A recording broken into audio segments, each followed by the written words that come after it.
আমাদের সমাজে যে অপসংস্কৃতির প্রচলন সব জায়গায় নেই, কিছু কিছু এরিয়াতে আছে।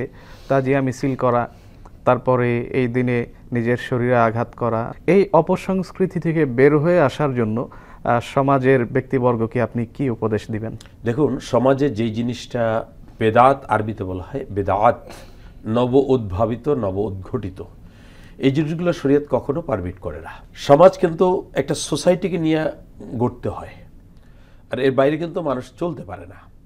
তো যে অপসংস্কৃতির কারণে সমাজটা নষ্ট হয়ে যায়, আমাদের চারিত্রিক বৈশিষ্ট্যবলীর মধ্যে ঘুণে ধরা একটা পরিবেশ সৃষ্টি হয়, সংশয় সৃষ্টি হয় এবং অশান্তি সৃষ্টি হয়। ঠিক ইসলামেও এই ধরনের কোনো নতুন কিছু করলে এতেও ইসলাম তার আসল জায়গা থেকে সরে যায়।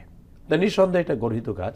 তো গর্হিত কাজ হওয়ার কারণে সমাজের যারা ধর্মীয় নেতা আছেন, প্রত্যেক মসজিদ জায়গা যেখানে আছে তাকে স্ট্রংলি ভূমিকা রাখতে হবে। কোরআন হাদিসের সুস্পষ্ট ইন ডিটেলস এক্সপ্লেইন দিয়ে তাদেরকে বোঝাতে হবে।